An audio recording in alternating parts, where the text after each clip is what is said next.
Según el relato bíblico, la tierra de Israel fue entregada por Dios al pueblo hebreo. Sin embargo, la historia posterior resultará dramática. Durante 40 siglos, casi todo el tiempo lejos de la tierra prometida, el pueblo judío se mantuvo sojuzgado por potencias extranjeras como el Egipto faraónico, Babilonia, persas, griegos, sirios y romanos. Estos últimos lo erradicaron de Palestina y lo dispersaron por todo el mundo conocido. En los siglos siguientes, Palestina conoció varias dominaciones hasta que a partir del siglo VII será musulmana. Entretanto, los judíos fueron huéspedes mal acogidos por los pueblos donde se afincaron, sin apenas mezclarse. Eso les hizo mantener su identidad, pero también ayudó a generar odio y persecuciones. Ante las matanzas y expulsiones, una de las respuestas dada por el mundo judío fue el sionismo, ideología que defendía desde el siglo XIX el regreso a la antigua Palestina. Pero esta era ya parte del Imperio Otomano y en ella vivían unos 700.000 árabes. Poco a poco fueron llegando emigrantes judíos y, entretanto, estalló la Primera Guerra Mundial. Vencido el Imperio Otomano, Palestina fue puesta bajo mandato británico. Pero la Segunda Guerra Mundial cambió pronto la situación. El antisemitismo, el odio hacia los judíos, culminó en el Holocausto nazi con millones de judíos asesinados. Tras la guerra, el ambiente de culpabilidad que sacudió al mundo posibilitó la entrada en Palestina de más de 100.000 judíos. La convivencia se volvió imposible, con luchas entre árabes y judíos y atentados contra los británicos. Finalmente, en 1947, la ONU dividió Palestina, con una zona internacional en torno a Jerusalén, otra israelí y una tercera formada por Gaza, Cisjordania y el Golán para los palestinos. Los árabes no aceptaron la partición, la tensión se acrecentó y los británicos se retiraron. En 1948, Ben Gurión proclamó el Estado de Israel sin acogerse a los límites impuestos por la ONU. Rápidamente estalló un conflicto que, 50 años después, aún no ha sido resuelto. La primera guerra árabe-israelí se produjo en 1948. La Liga Árabe lanzó un ataque sobre territorio israelí que fue rechazado por la aviación judía. Tras combatir en el Negev, los israelíes conquistaron Elat. En 1949 se firma el armisticio, por el que la Franja de Gaza pasa a Egipto. La paz, sin embargo, no aliviará la tensión. En octubre de 1956, en respuesta a las incursiones de comandos árabes de sabotaje y al cierre del canal de Suez y del puerto de Elat, Israel ataca a Egipto. Los israelíes lanzan varias incursiones fulgurantes sobre la península egipcia del Sinaí, pero los combates fundamentales se producirán cerca de Rafat, en la Franja de Gaza. Los egipcios se habían establecido en colinas fortificadas en torno a Rafah, con cañones antitanque, alambradas y campos de minas. 2 compañías israelitas asaltaron la colina 25 y después la cota gemela. Al mismo tiempo, la infantería asaltaba la colina 29. 4 compañías israelíes atacaron las colinas 36 y 34 bajo un intenso fuego de las posiciones egipcias que produjo numerosas bajas. Un batallón israelí cayó sobre la colina 5 y más tarde sobre la 10. La 8 fue la última en caer.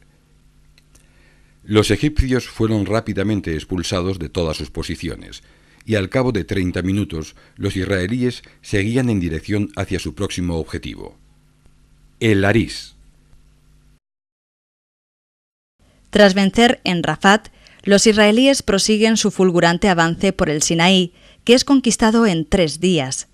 La guerra de Suez culmina con la retirada egipcia y la ocupación israelí de la península del Sinaí y la Franja de Gaza, territorios de los que un año más tarde se harán cargo los cascos azules de Naciones Unidas. Sin embargo, la paz aún quedará muy lejos. Tras las guerras de 1948 y 1956, la tensión entre árabes e israelíes estaba lejos de disminuir. Egipto buscó el apoyo militar de Siria y Jordania, mientras que Israel fortaleció su industria bélica. En 1967, tras la retirada de las tropas de la ONU de la Franja de Gaza, el gobierno de El Cairo bloqueó el estrecho de Tirán. La respuesta israelí se produjo en las primeras horas del 5 de junio, tras percibir en los radares la aproximación de aviones egipcios y de unidades acorazadas que avanzaban hacia su frontera. El ataque de la aviación israelí logró destruir a los aparatos egipcios. Con dominio aéreo, la infantería israelí cayó cómodamente sobre los ejércitos egipcios del Sinaí, que contaban con 7 divisiones y unos 1000 tanques. La ofensiva judía se produjo mediante un triple avance. El lunes 5 de junio se tomó una amplia zona y la localidad de El Arish. El 6 de junio los israelíes prosiguieron su avance y ensancharon la franja conquistada, con los egipcios retrocediendo. Simultáneamente, el ataque israelí en el frente del Sinaí continuó por el norte, rompiendo la resistencia de las tropas egipcio-palestinas que defendían la Franja de Gaza.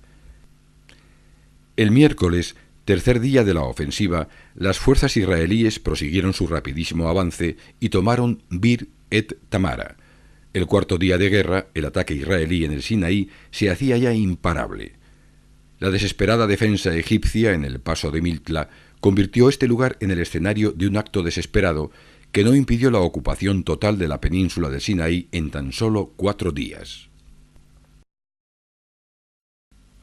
El mismo día 5, Jordania entra en la guerra bombardeando las principales ciudades israelíes, como Tel Aviv y especialmente Jerusalén. En respuesta, aviones israelíes castigaron las ciudades jordanas de Amán y Mafraq. Los combates más cruentos tuvieron lugar en Cisjordania, y la ofensiva israelí consiguió tomar Ramallah, Jenin, la ciudad vieja de Jerusalén, Belén y Hebrón. Al mismo tiempo, desde Nablus se desplegaban tropas hacia el río Jordán.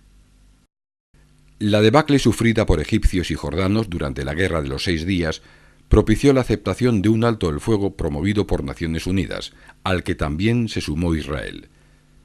Sin embargo, la guerra aún no había finalizado.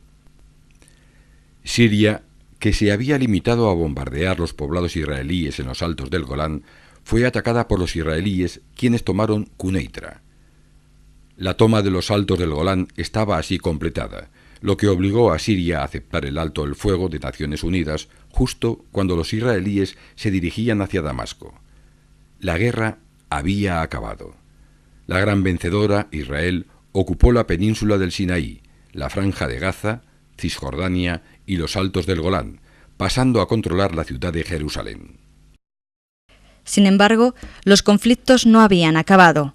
Los esfuerzos de Egipto y Siria por recuperar los territorios perdidos en la Guerra de los 6 días condujeron a una nueva guerra, esta vez en 1973. El 6 de octubre, día del Yom Kippur, ambos países atacaron simultáneamente a Israel, provocando una rápida respuesta. La mediación de soviéticos y norteamericanos conduce a un acuerdo de pacificación por el que tropas de la ONU ocupan zonas intermedias. La guerra de 1973 propició que los estados árabes productores de petróleo decidieran una brusca subida del precio que desencadenó una crisis económica mundial. En 1977, el presidente egipcio Sadat visitó Israel, iniciándose así un periodo de negociaciones que culminó con la firma de un tratado de paz entre ambos países y la devolución a Egipto de la península del Sinaí. En junio de 1982, las tropas israelíes invadieron el sur del Líbano y llegaron hasta las puertas de Beirut, en una ofensiva militar destinada a destruir las bases de los guerrilleros de la OLP que proseguían sus operaciones de hostigamiento contra la región septentrional de Israel. La retirada de los israelíes al interior de sus fronteras, cediendo a la presión internacional, no se produjo hasta 1985. La retirada de las tropas israelíes del sur del Líbano alivió algo la tensión internacional. Pero aún quedaba un gravísimo problema por resolver, la cuestión palestina. En 1987, el líder palestino Arafat lanza la campaña de movilización civil de los palestinos en Cisjordania y Gaza, conocida como Intifada, que dura hasta 1991. Los atentados y la violencia se instalan entre israelíes y palestinos, con un nuevo rebrote en septiembre de 2000. El conflicto de Oriente Medio, lejos de estabilizarse, parece estancado. Las negociaciones en busca de la paz no han acabado de dar sus frutos. La subida al poder de Ariel Sharon en Israel supuso una radicalización de la situación, agravada por los atentados terroristas por parte palestina. Por si fuera poco, la muerte de Arafat en noviembre de 2004 abre una incógnita muy difícil de despejar. Dominaciones hasta que a partir del siglo VII será musulmana. Entretanto, los judíos fueron huéspedes mal acogidos por los pueblos donde se afincaron, sin apenas mezclarse. Eso les hizo mantener su identidad, pero también ayudó a generar odio y extranjeras como el Egipto faraónico, Babilonia, persas, griegos, sirios y romanos. Estos últimos lo erradicaron de Palestina y lo dispersaron por todo el mundo conocido. En los siglos siguientes, Palestina conoció varias. Según el relato bíblico, la tierra de Israel fue entregada por Dios al pueblo hebreo. Sin embargo, la historia posterior resultará dramática. Durante 40 siglos, casi todo el tiempo lejos de la tierra prometida, el pueblo judío se mantuvo sojuzgado por potencias extranjeras árabes. Poco a poco fueron llegando emigrantes judíos y, entretanto, estalló la Primera Guerra Mundial. Vencido el Imperio Otomano, Palestina fue puesta bajo mandato británico. Pero la Segunda Guerra Mundial cambió pronto la situación. Persecuciones. Ante las matanzas y expulsiones, una de las respuestas dada por el mundo judío fue el sionismo, ideología que defendía desde el siglo XIX el regreso a la antigua Palestina. Pero esta era ya parte del Imperio Otomano y en ella vivían unos 700.000